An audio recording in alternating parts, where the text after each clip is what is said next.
So the subject of this session is personal radiation dose within the interventional X-ray field, and how you can use the latest technology to ensure that your exposure is as low as possible.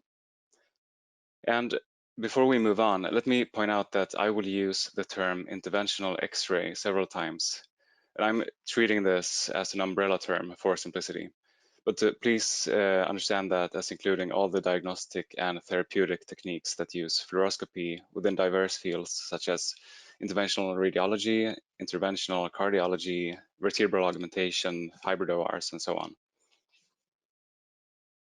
Okay, so let's start with the Alara principle. Alara is spelled out as low as reasonably achievable. In some countries or regions, it might be spelled ARP for as low as reasonably practicable. Either way, it's derived from the linear no threshold hypothesis. And the linear no threshold hypothesis assumes that certain radiation risks increase linearly with dose and that there is no safe limit. And we'll come back to the various types of risks and hazards. But first, Alara is not only a rule of thumb, but in several places it's a legal requirement. And on this slide, I included a text from the US federal, the Code of Federal Regulations. Either way, the most obvious way to understand it is that we should always remember doing what we can to avoid being exposed more than the situation requires. Or to put that differently, we should do what we can to stay safe, but in situations where you have to choose, the clinical needs will take precedence. Now, research continues to march forward all the time. The linear no threshold model is no longer undisputed. Studies suggest that risks may not be linear, and there may be thresholds indeed. Regardless, though, we do know that radiation exposure comes with certain risks. And unless we have perfect control of all parameters, it still makes sense to remember to avoid unnecessary radiation exposure. So besides these Alara recommendations and guidelines, there are regulatory or statutory limits that we all need to comply with. And our employers are responsible for ensuring that we stay below these limits, or we may be forced to alternative duties for a while, for instance. In the US, the Nuclear Regulatory Commission determines dose limits for radiation workers. In the EU, they are determined by the European Commission in cooperation with the country governments. There are also numerous organizations such as the ECRP and the ICRP. And for reference, I put the limits here. You can see that there are differing limits if you look at the total body effective dose, or if you look at extremities or the islands. And here it's sensible to remember that islands dose just until fairly recently was seen similar to extremities in the way that it was seen as not being so sensitive. But during the past decade, studies have shown that the islands is indeed more sensitive than we may have thought. So recommendations have been lowered to 20 millisieverts or 100 millisieverts over 5 years. But again, either way, it still makes sense to always remember Alara because it's such a simple rule. Okay, so before we continue, we would love to know where you're coming from. So please take a moment and answer the poll question. And the poll, as Carlo mentioned, will be open for a very limited time. So please answer as quickly as possible. Thank you.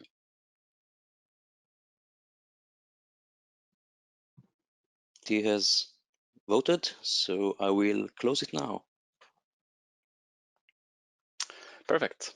Thank you. I can see that we have a mixed audience today. Great. So coming back to Alara, why is it important? It's important because within interventional X-ray and all the related fields, we have scattered radiation. So in fact, only about 1 or 2% of the radiation that is emitted by the X-ray tube will in the end reach the image sensor. And for anyone who isn't familiar with the specific application, in this image, you can see the tube at the bottom and you have the image sensor above the patient. Around 2/3 of the X-ray energy will be deposited in the patient's tissue by interacting with various materials, while around 1/3 will bounce and scatter out into the room. A large part will scatter backwards, so back towards the tube side, but a significant part will also scatter to the sides and to the front and so on. But it's important to note here, and as the image also visualizes, as a consequence from scatter, if you are in the room, the radiation will be perceived as coming from the patient because that's where the scattering happens. So if you are the physician or a nurse standing nearby, you're not really afraid of the tube. You shouldn't be afraid at all, but the radiation that might hit you will be scattering from the patient. And since a large part of the scatter goes back in the direction of where the tube is, it's also important to keep the tube to your opposite if you're using lateral projections. Or if you're using anterior posterior projections, you would keep it under the table where you have protective curtains. So studies have indicated that due to scattered radiation, staff members within interventional X-ray and the other fields are running an elevated risk of developing certain health effects. So this is a matter of workplace safety. The purple bubbles on your left-hand side all represent risks related to the occupational radiation exposure, while the green ones on the right-hand side are related to other challenges, to some extent related to heavy protective garments. If we focus on the risks directly related to the radiation dose, these can be divided into deterministic and stochastic risks. So deterministic health effects become more severe as your radiation dose increases. And this includes skin burn and cataracts. For stochastic health effects, and this is where we find cancer, for example, the statistical likelihood of developing them is considered to increase with dose, but the severity of the disease is independent of dose. So that's the difference between deterministic and stochastic health effects. And as we mentioned at the beginning, the exact relationship between dose and likelihood is still a subject for research. But the most established assumption is that the relationship is at least monotonically increasing. It might be linear, it might be slightly exponential, or something else.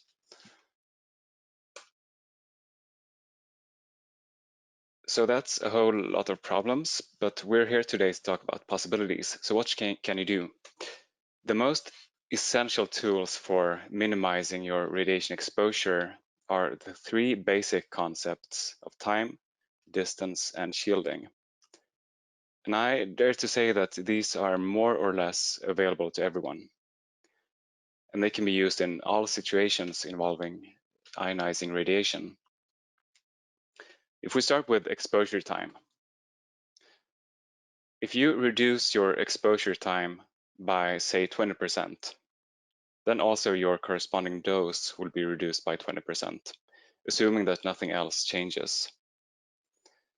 If you're working with fluoroscopy, this means keep an eye on the fluoro and cine time, and those will be shown on the system's main display. From a general perspective, controlling your exposure time could also mean making sure that you're not staying in a hot area for longer than you need to. If you can, you might be able to step outside the room.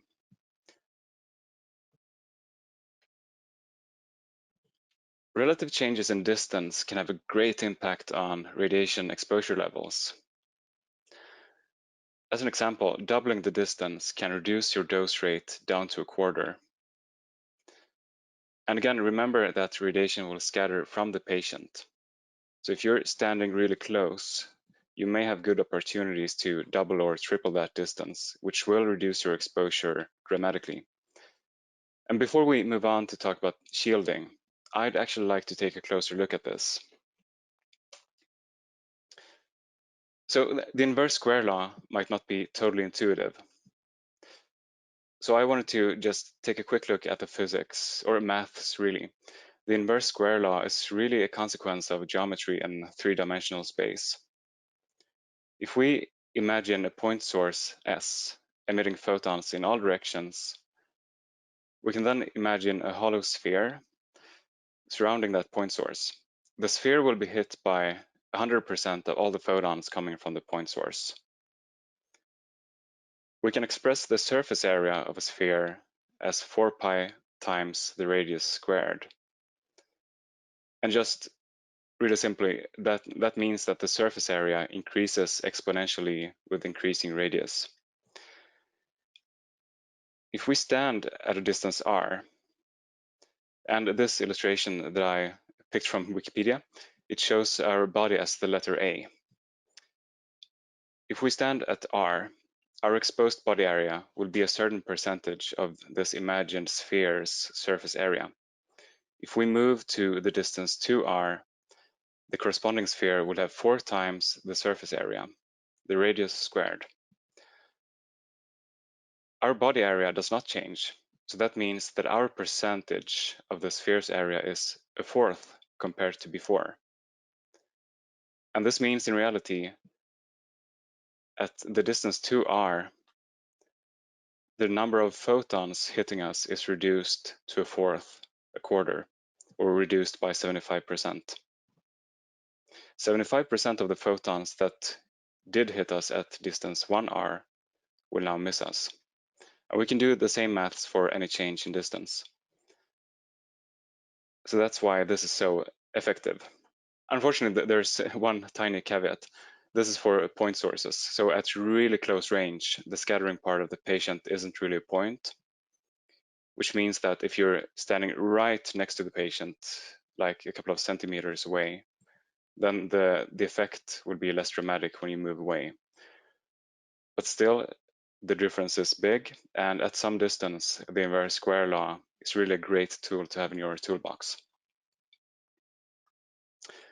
Okay. So finally, ionizing radiation can be shielded by certain materials. In the case of X-rays and gamma rays, you can protect yourself with various materials made out of dense elements. Traditionally, lead was the #1 material. Nowadays, lead has been replaced in many applications. It's been replaced by less toxic alternatives. Shielding devices are really effective and are available in many shapes and forms. Some of them are to be worn on your body, including lead aprons, vests, thyroid collars, lead glasses. Other shielding devices are placed in the room to be moved around depending on where they are needed. And you may find lead glass shields either on wheels or suspended from the ceiling. Many rooms will also have lead curtains suspended from underneath the patient table, which is really smart, again, since that's where the radiation levels are the highest when you're using AP projections. To be really effective though, all shielding devices have to be properly positioned. And it's important that protective garments are tested regularly, as cracks may develop along folding lines, for example. I noticed that some of you in here today are physicians. So we have a few extra tips. If you're operating the X-ray machine, you'll have access to a number of technical parameters which will have an impact on scattered radiation. So first, remember that all modern interventional X-ray systems have automatic exposure control, also known as automatic brightness control. Basically, that means if the beam is attenuated or blocked, the image sensor will get a weaker signal, and the machine will emit more X-rays to compensate. So it tries to keep the signal level at the sensor constant. And that means, for example, lateral oblique projections will result in a higher radiation level than anterior posterior projections because the beam simply has to travel a longer distance through the patient.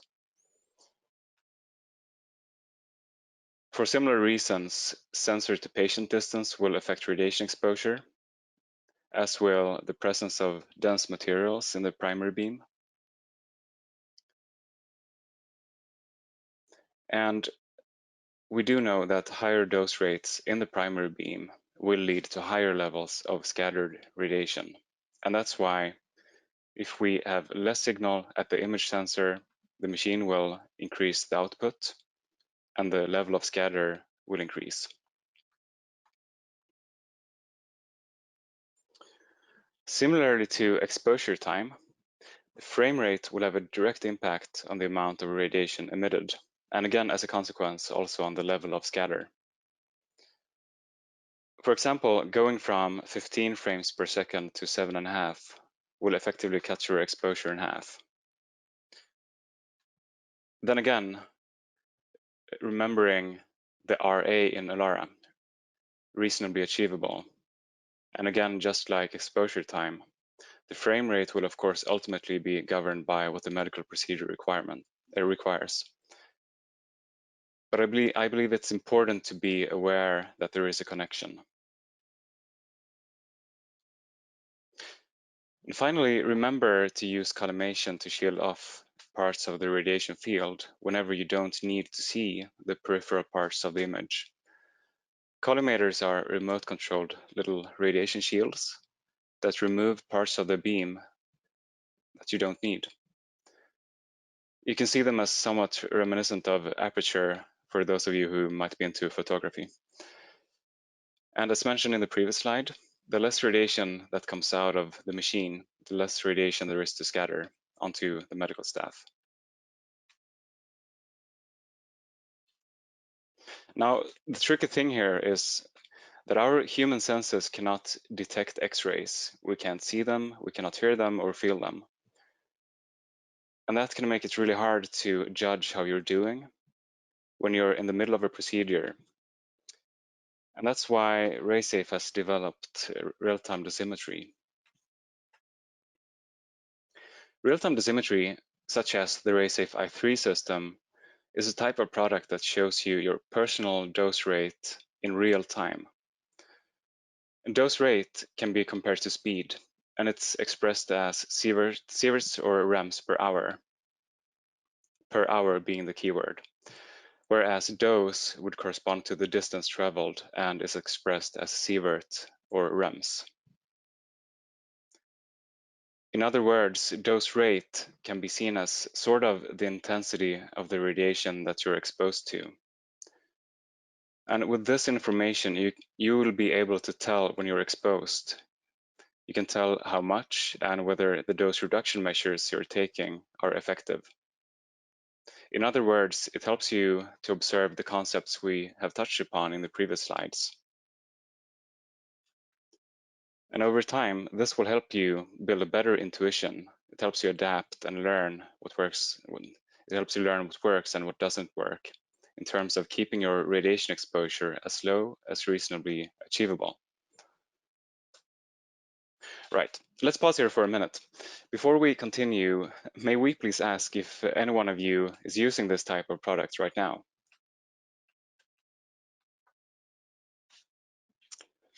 All right, thanks. Cool, I can see that a lot of you are new to this and a whole bunch of you have used this or are using it. Excellent.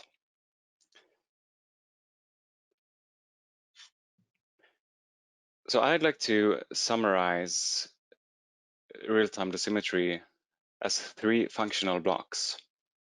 First, you'll have an individually worn dosimeter, which measures dose rates and continuously sends its data to a central unit via radio. Dose rates are visualized as colored bars on a display or an image, which is seen in the user's line of sight. And finally, as the image on the right-hand side illustrates, all measurement data can be accessed afterwards for analysis, archiving, and to find extraordinary dose events, and so on. So I saw that a lot of you are RSOs or have other functions in the industry. So for you guys, it might be interesting to know what the dosimeter is. It's based on solid-state sensor technology. It's got onboard processing and storage of dose data. Communication is taken care of by a low-power radio protocol. And an onboard accelerometer ensures that unused dosimeters save their batteries and don't clutter up the screens. You can set your name, you can pick your favorite color, and both of them will be reflected on the real-time view. The real-time view can show up to 8 connected users at one time. Most of the display area is dedicated to showing the individual dose rate bars, which are color-coded just to let you take a quick glance and get a rough reading. So for example, you will see here that Miss Ranger at the top is some distance into the green area, while Dr. Smith is in the red. And you'll see here that the fact that we're using colors makes it easy to just look at it for a fraction of a second, and you don't have to figure out exactly where your bar is and how long it is. So the unit stores all the measurements coming in from all the connected dosimeters. And this data can be retrieved either via the network or using a USB memory unit. You can have a quick look by tapping your name if you have a standalone display unit.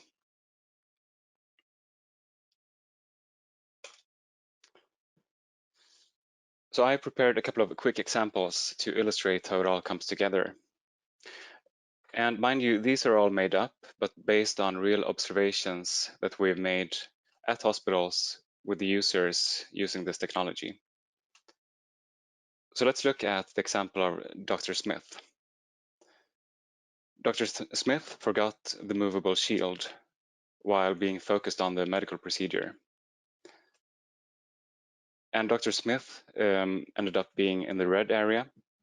Miss Ranger alerts Dr. Smith that the bar is red, and Dr. Smith then positions the shield properly. Next time the pedal is pressed, the bar will be much lower, and Dr. Smith has avoided unnecessary exposure. So we can see that the system acts as an alarm, bringing the attention to high dose rate levels. And it's not unusual that it happens through a colleague like Miss Ranger. In other words, it's a pretty non-intrusive way to keep people aware that radiation is present and that it needs to be considered.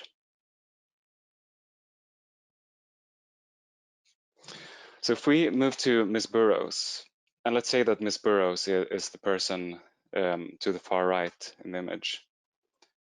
She's standing in a spot that she thought was safe. Now RaySafe i3 shows that she's getting high readings, and Miss Burrows takes a few steps back or stands behind a colleague, for example. The yellow bar goes down, and Miss Burrows has now learned a better way to avoid unnecessary exposure. And in this example, we can see how the system helps the users to learn and how to understand the radiation environment. It gives immediate feedback, which helps the users to learn which protective measures are the most effective. And as mentioned, over time, this will help people build intuition. It helps to develop more dose-conscious ways of working in the presence of radiation.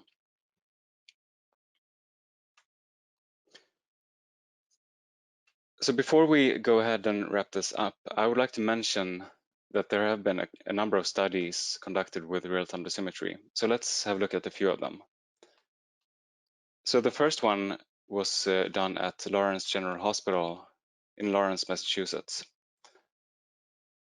What they did was that they arranged two measurement periods of 8 months each. And during the first period, all the staff members were wearing dosimeters, but they were not able to see the real-time dosimetry view. In the second period, they were allowed to see the real-time view while still wearing dosimeters. And at the end of the study, the researchers compared the doses collected during both periods. And you can see that they expressed the results as a relative change or a percentage change. And they could show that the physicians in the team managed to lower their radiation dose from the first period to the second period by, on average, around 66%, with a standard deviation of 33.6%. The nurses in the team, on average, lowered their doses by 43%, and the technologists by 45%. And as this quote shows, the users also felt safer emotionally. And this second one that I would like to mention, the method was similar, albeit with a shorter measurement period. So there was one period of 1 month with the dosimeters, but without the real-time view. And then one period right after with the dosimeters and the real-time view. In this case, the researchers did not give a percentage, but if we look at the mean or the median dose per procedure that they recorded, the order of magnitude is very similar to the first one. So the cardiologists lowered their dose, the median dose, from 68 microsievert to 28 microsievert. The assisting nurses lowered their median dose from 4.3 to 2.5 microsievert. And what I found interesting when reading this study was that they could see really big differences between staff members. And for example, one of the staff members was usually sitting down, and she was normally really well shielded thanks to her position. So she didn't reduce her dose by that much. Whereas the staff members who were not just as aware to the same degree as the other staff members reduced their doses a lot more. So they could conclude that this type of tool makes a big difference for the staff members who have a lot to learn.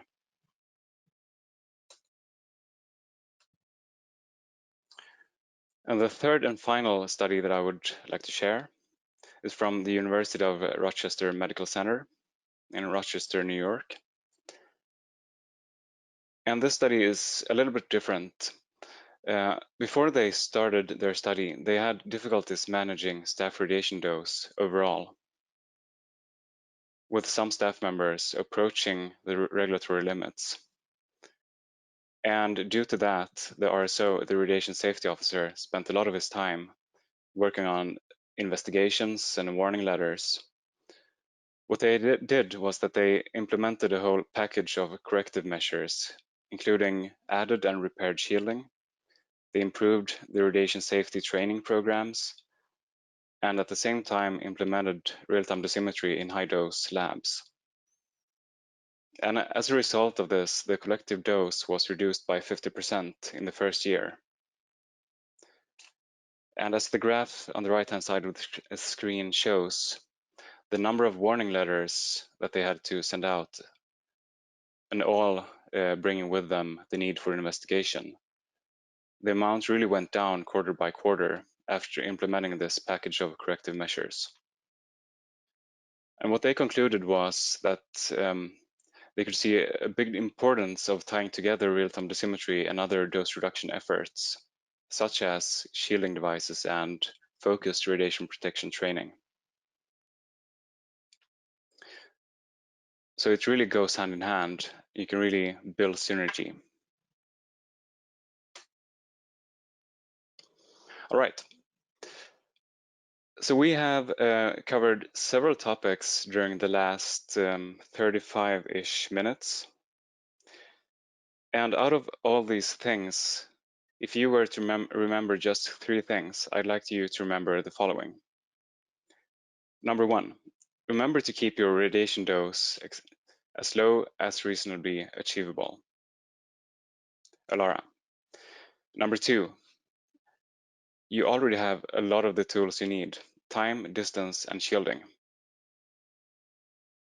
And number 3, RaySafe i3 and other real-time dosimetry systems can help you use those tools in an optimal way in order for you to control your exposure and to keep that as low as reasonably achievable.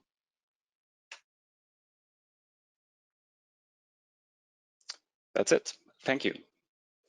So time for questions. You will see in Yes. your... Okay, go ahead. Oh, no, go ahead. No, so I was going to say that you will see a questions panel in the webinar interface. So please type your question in the Q&A window, and we will try to answer all of them. We received some already. So whilst others prepare,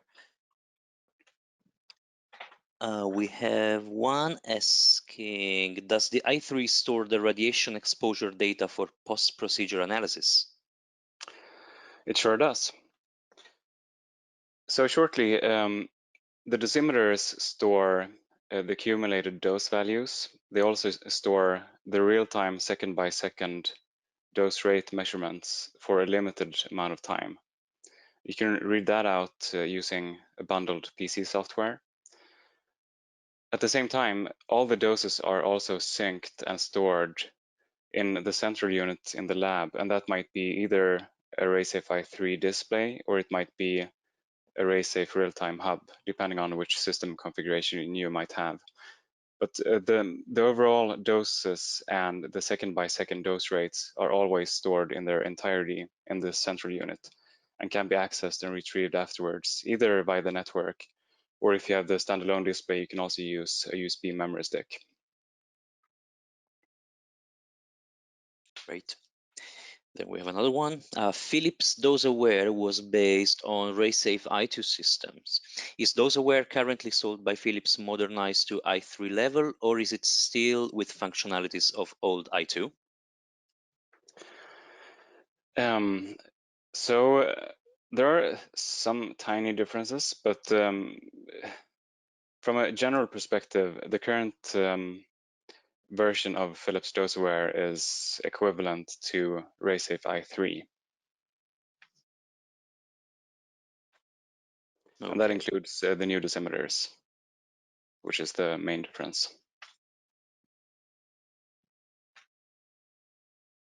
Next one is, do the dosimeters need to be calibrated?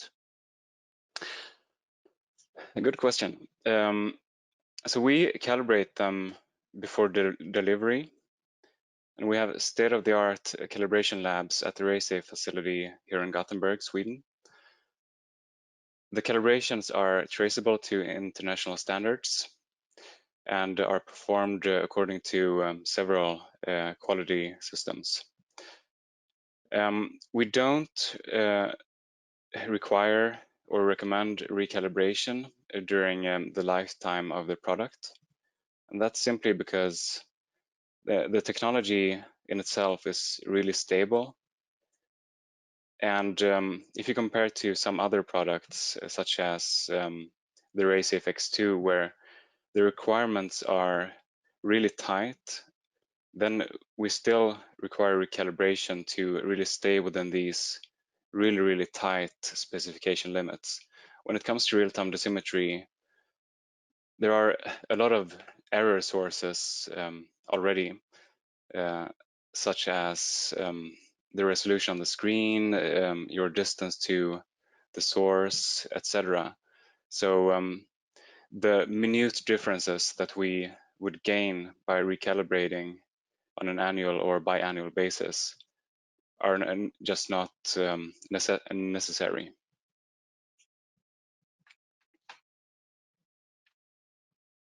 Next one, we have a question. Do you think real-time dosimeters can be used in CT to measure the real-time dose of patient?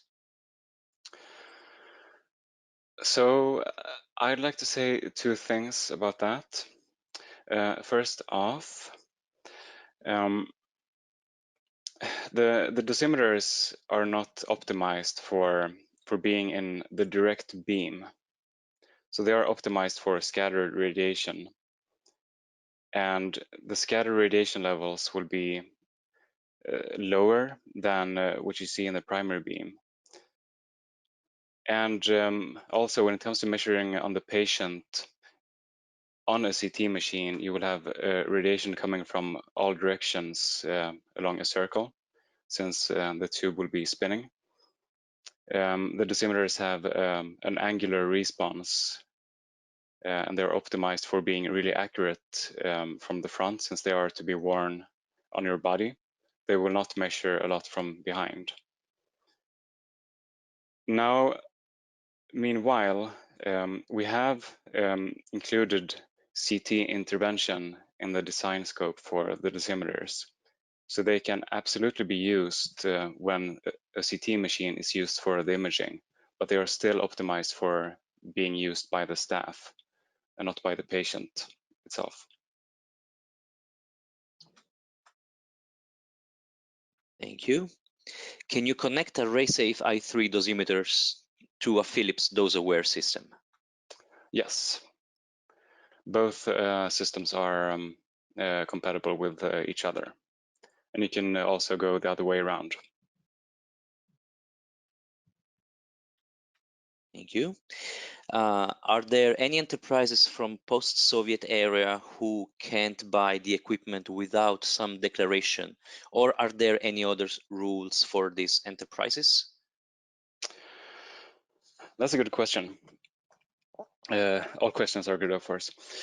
So in brief, since the dosimeters contain radio modules, they need certification. And we currently have a certification for the radio in the whole European Economic Area. So that's the EU plus Norway, Switzerland, Iceland, and Liechtenstein.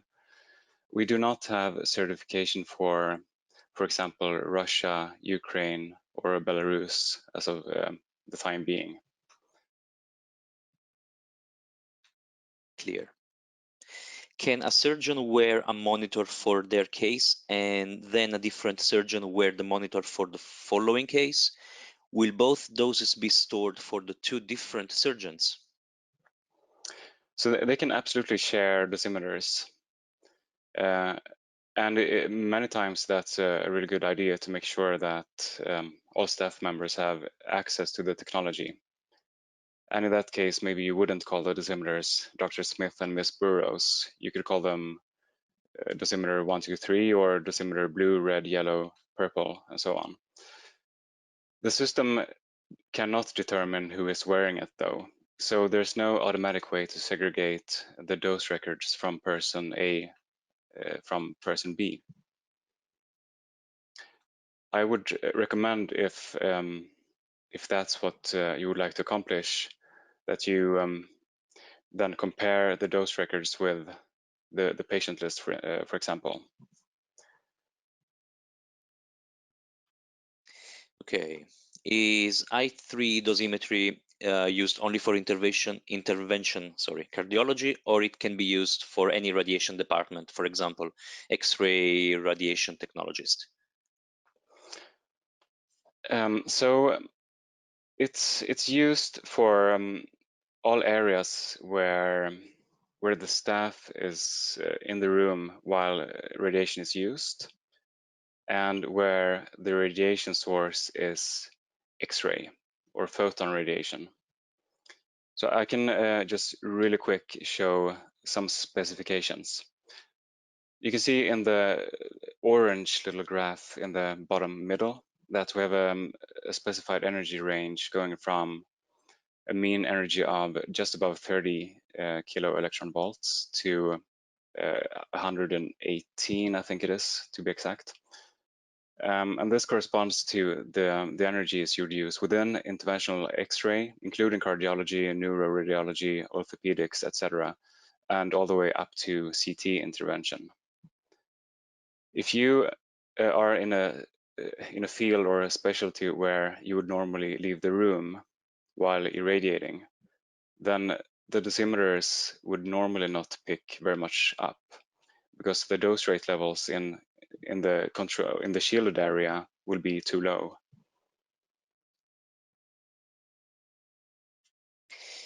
Okay, how do you edit settings and see details from each dosimeter when using the i3 OSD when you don't have the touch screen in the lab?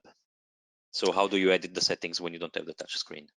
Right. So the dosimeter settings are always set with the PC software, and that's true both for the i3 standalone system and the i3 OSD system.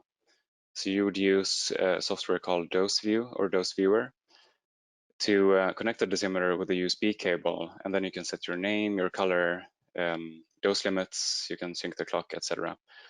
The settings on the system in the interventional lab is set in different ways depending on which configuration you have. So if you have the i3 standalone monitor, you would, as this question mentioned, you would use the touchscreen interface to enter the menu and change your settings. If you are using i3 OSD, then the central unit will be on the hospital network and it will have an IP address. So what you do is that you open up Explorer or Chrome or Safari on any computer on the same network. You would type in the IP address in the web browser, and then you get a browser-based settings interface. And when you open that interface, you will also have access both to the real-time view to be seen on that computer, and you will also have access to a panel where you can download all the dose data as CSV files directly from the central unit or the hub. Clear. What about the dosimeter battery time and maintenance? So the i3 dosimeter is using a coin cell battery. The expected lifetime of one battery is between 1 and 2 years, depending on usage. It's a CR2450 battery, which you can find at a lot of normal stores. You will probably have it in the medical technology or biomedical engineering department. Otherwise, you can find it at the grocery store or pretty much wherever. It's a very normal or common battery type. You exchange it by loosening 2 screws on the back side of the dosimeter, and then you remove a panel and just exchange the battery and then reattach the panel and the screws. So it's really easy. Good. And do we plan to sell the i3 system with less dosimeters than 4 as minimum? Some small clinics do not need as much dosimeter. So for the i3 OSD release, we did make the decision to put all the dosimeters as separate options. Now, we still recommend having 4 or maybe 5 dosimeters as a basic setup to make sure that everyone in the room has access to a dosimeter.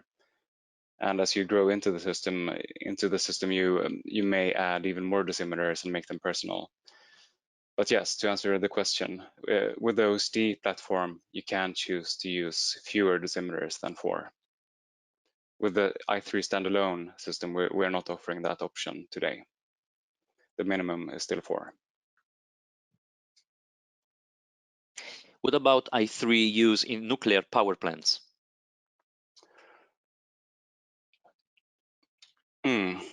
So then let's go back to the specification. And I will admit right away that I'm not an expert when it comes to the types of radiation in nuclear power, where you would have uranium, plutonium, and other radioactive materials. But what I can say is that the dosimeters only pick up photon radiation. So that's gamma radiation if we're going outside the medical X-ray field. Particle-based radiation such as beta, positron emissions, alpha particles, etc. will not be picked up. And if you're looking at gamma radiation, our specification limit is 118 kilo electron volts. We do know that the response increases monotonically with the energy for a pretty long way up into the energy range. But we cannot promise what the response looks like when you go outside the specified energy. I hope that answers the question.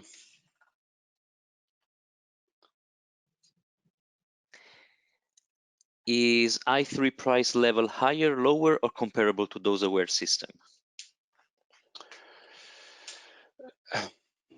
So for price questions, I would really defer that question to the sales reps, either for Philips in case of the doseware and for our RaySafe representatives and partners when it comes to the I3 system. Thanks for the question though. Then we have another one. It seems that an institute, after using the system for a period of 5-10 months, will be trained to reduce the exposure. For me, the system looks suitable for providing dosimetry service as well. I hope I understand that question correctly. First, to talk about or to touch upon the time part of that question. We do hear feedback that after maybe half a year, 1 year, 2 years, some people and users will feel that they are fully trained. And to me, that's excellent news because that means the system is working. But then again, staff members change. There may be students or circulating staff. So there's still a really good point in having the system available and to have dosimeters available for all staff members. To touch upon the topic of dose monitoring, normally you would use a dose monitoring device or service such as the ones from our sister company Landauer, which you would use for a month, send back to a lab for readout, and then you get your measurement response. RaySafe i3 cannot take that role today, and one of the main reasons is that the measurements we offer are based on being worn outside the lead, whereas your dose monitoring unit or legal dosimeter excuse me, would usually be worn underneath the lead.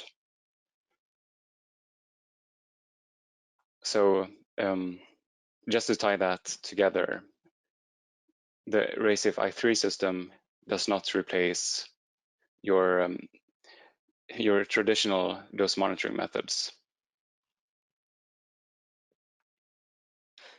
Where can the i3 be purchased? Excuse me, can you repeat the question? Yeah, where can the i3 be purchased? Right, thank you. So we as in RaySafe have a large dealer network with excellent channel partners and distributors who are able to resell this unit in your country. In some cases, the X-ray system manufacturers may also be able to offer the system as part of a bigger purchase of a new X-ray lab, for example. So please feel free to inquire and contact our reps to find out more about what is available in your country. When we have max dose red in the screen, how much time need to get away from radiation? So if we just, let me skip back a few slides. Here we go.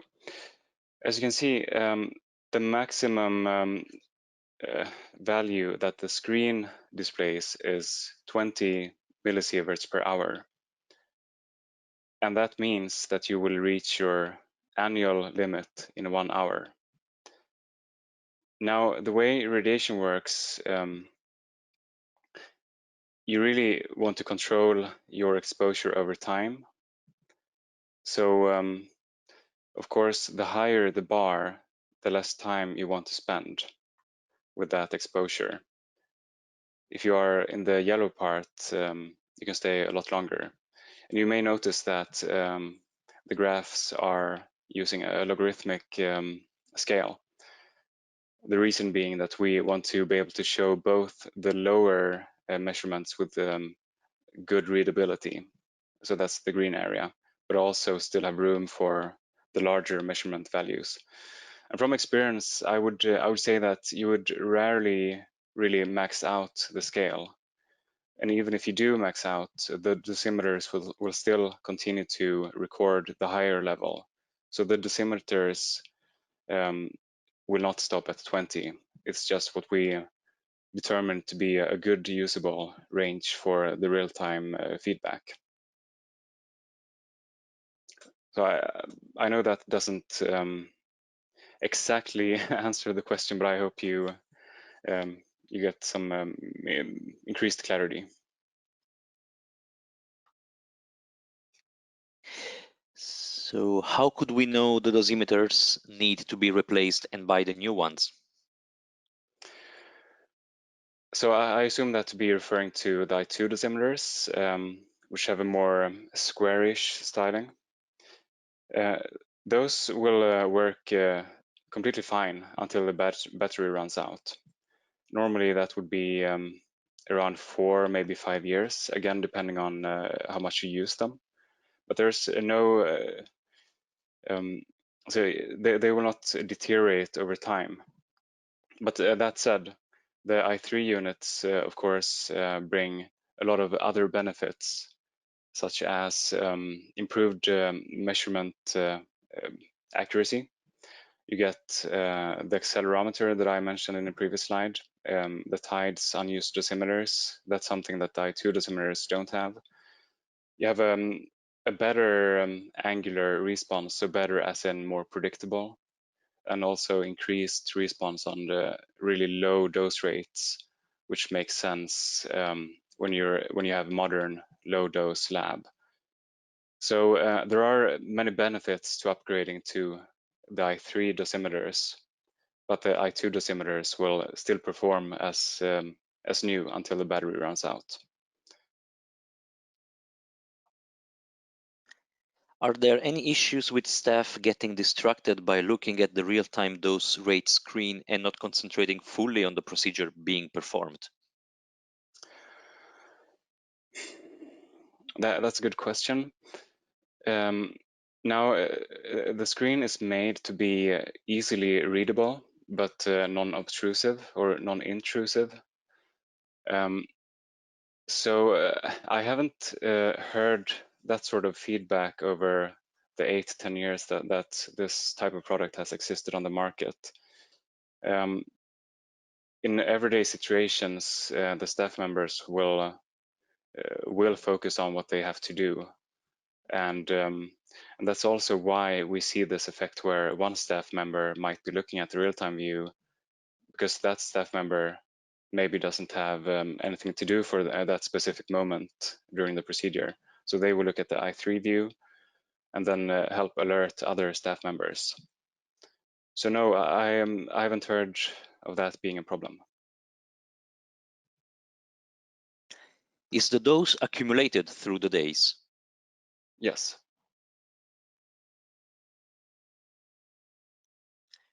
Okay, I don't see any more questions. And I believe we are also approaching the time limit. So let's give a couple of minutes more for last questions, maybe. Mm-hmm. Perfect, and a great question so far. So thanks for submitting those. Okay, it doesn't seem to have more questions. So shall we wrap up? Yes. So thank you so much for joining us today. We really appreciate your attendance, and I hope you found the information we shared to be valuable. And if you have any more questions or want to learn more, please visit raysafe.com or reach out to your local channel partner or RaySafe representative to get more information. And please be sure to take a moment to complete the GoToWebinar survey that will pop up at the end of this presentation. Thank you so much and have a great day. Thank you. Bye-bye.